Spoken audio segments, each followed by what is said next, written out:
princípio quando interagimos com alguns animais e um princípio quando interagimos com o humano. Se a gente troca de princípio em cada interação, significa que a gente não tem princípio. Ética não tem uma coleção no armário feito camiseta. Eu troco de camiseta de acordo com a minha atividade seguinte. Ela tem que ser um princípio só. E ele tem que ser tão abstrato, no bom sentido, não no sentido de que não serva para nada, tão genérico e tão imparcial, que eu possa, com esse único princípio, operar em todas as minhas interações, porque as minhas interações não são segmentadas. Eu estou interagindo com você nesse auditório, com o público, e nesse auditório nós estamos consumindo oxigênio, produzindo energia, liberando. Então, eu estou, ao mesmo tempo, em tudo que eu faço, tudo que eu consumo, eu estou interagindo com plantas e animais de outras espécies. Portanto, eu tenho que ter uma ética que não perca isso de vista. Eu posso estar numa interação em que eu estou fazendo uma interferência nos interesses dos animais, posso estar interferindo, de ferir, nos interesses de ecossistemas, e posso estar interagindo com humanos, achando que eu não estou causando nenhuma interferência nesses humanos, porque eu estou sendo boazinha com os humanos ali localmente. Mas o meu modo de consumir, até com esse humano, na presença desse humano e junto com esse humano, é destrutivo para os ecossistemas e os animais. Portanto, é destrutivo para os humanos que somos. Então, tudo que fazemos ao resto das vidas, fazemos a nós. Tem o efeito bumerangue. Isso é o que eu chamo também perder a inocência. Não achar que eu posso ter um ato que sai de mim e vai em linha reta para fora de mim e só afeta o outro. Não. Eu estou nesse mesmo contexto em que eu estou produzindo mal. Portanto, o mal vai chegar de volta para mim também.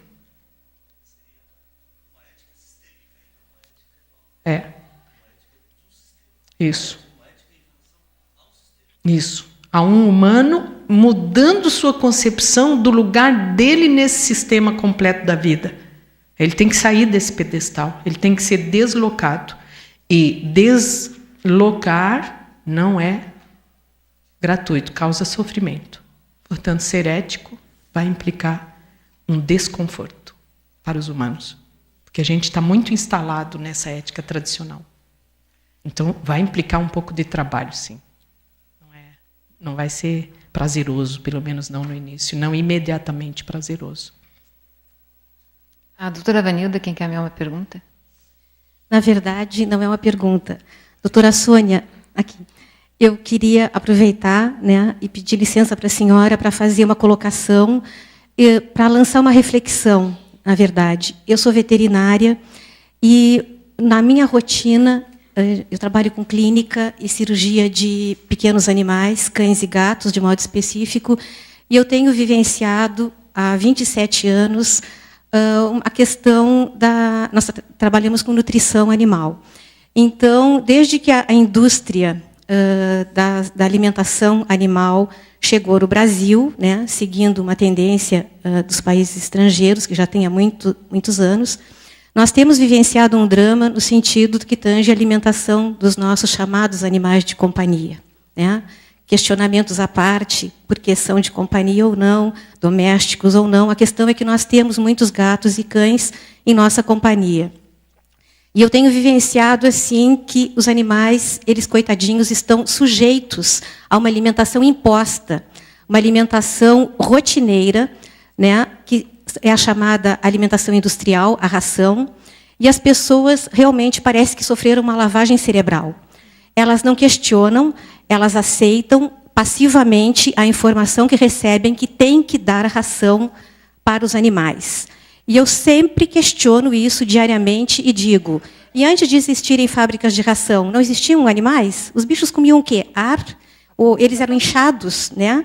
Então, eu digo, é um crime que estão fazendo com os nossos animais domésticos, porque eles, aquela alimentação monótona, né, mal cheirosa, eu digo, é como eu sujeitar vocês a comerem bolacha todos os dias da vida de vocês, em todas as refeições. Isso é criminoso, gente, porque nós temos papilas gustativas, né, que dá prazer.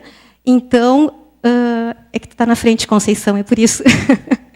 Então, na verdade, os animais também, nós estudamos fisiologia, nós sabemos que os animais apresentam papila gustativa, eles têm prazer quando ingerem o alimento, e dói muito nós ouvirmos os relatos dos responsáveis por eles, né, os tutores, quando eles dizem que Vanilda, ele procura, ele fica salivando, ele fica chorando quando nós estamos comendo, nós estamos preparando o alimento, mas eu não dou, porque faz mal. E eu pergunto, por que faz mal? Quem te disse? Ah, a pessoa da loja. Eu falo, que conhecimento ele tem? Entendeu? Para te afirmar isso. Tu sofreu uma lavagem cerebral, então tu vai por mim, que eu sou veterinária, eu trabalho com os animais, eu conheço o organismo deles, e eu sou veterinária de um tempo anterior à existência das rações. E os animais viviam muito bem, sim, eram bem saudáveis. Então, é claro que, como para tudo, tem que ter bom senso, né? Mas, e, inclusive, também aproveitando e falando sobre a questão assim, que cães podem ser vegetarianos. Eu sou vegana há alguns anos e eu luto para estabelecer uma alimentação vegetariana para os meus pacientes.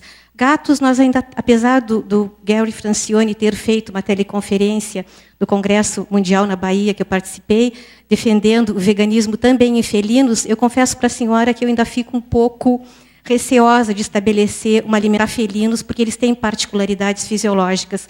Mas para os cães, nós sabemos que dá, sim, para eles serem vegetarianos.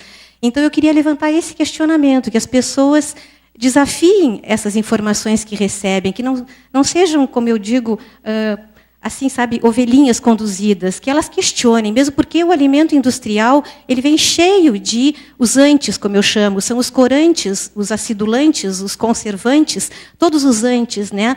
E porque, se você vai dar um alimento industrial, o que ele é? Ele não é uma pílula mágica, ele tem nutrientes que vieram dos legumes, dos carboidratos, das proteínas. Então, por que não compor uma alimentação caseira, né? De repente, se tiver o cuidado, uma alimentação orgânica, melhor ainda, né? Mas que questionem isso aí, né, realmente. Então, eu queria aproveitar que no consultório é meio pontual, né, mas se a gente conseguir pegar uma plateia assim, que as pessoas questionem, deem comida assim, com bom senso. E eu costumo até colocar essa questão. Se você vai dar alimento para o seu animal e pergunta, será que faz mal ou não? Pergunte assim, eu daria para uma criancinha de 1 ano, que é quando o pai e a mãe estão mais cuidadoso, né, está saindo do desmame, se daria, não vai fazer mal. E se alguém disser que faz mal, por favor, venha conversar com um profissional e me explicar por que aquilo ali faz mal, porque até hoje, só se eu tivesse que voltar para a faculdade e aprender de novo, porque eu não aprendi nada certo, então. E a minha experiência, 27 anos de clínica veterinária, me prova que não faz mal, não. Então, muito obrigada pela oportunidade. Obrigada pelo seu depoimento. Muito importante. Porque se uma filósofa falar isso, vai ser ridicularizada. Por isso que eu estou o tempo todo pedindo que os profissionais da área, médicos, veterinários, nutrólogos, se interessem por essa questão e saiam do padrão dietético imposto pelo agronegócio nos últimos 30 anos a todos nós. O seu depoimento me consola, que você está aqui e que você fez esse depoimento. Eu agradeço a você. Eu vou juntar 2 perguntas aqui que são meio semelhantes, relacionadas. Seria ético castrar um animal? Gostaria de saber qual o posicionamento da Sônia em relação aos animais domésticos. São 2 perguntas com pesos distintos, né?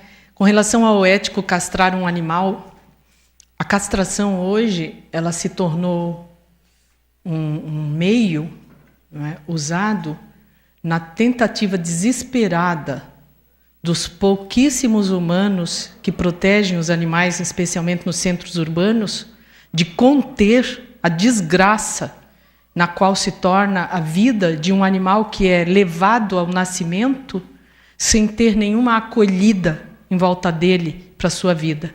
Porque os animais abandonados são os animais indesejados, os animais que ninguém tem o experimento mental de conviver com eles. Mas esse alguém que não tem esse experimento mental, que não experimenta a ideia, o projeto de conviver com esse animal que acabou de nascer, não sei por que teve um experimento mental de comprar a mãe dele para dar de presente como se fosse uma boneca Barbie no Natal ou no aniversário da filha ou do filho. Então, a castração hoje nos centros urbanos é um instrumento, um meio que está sendo usado, não é, pelas pessoas que são protetoras dos animais e não encontram outra forma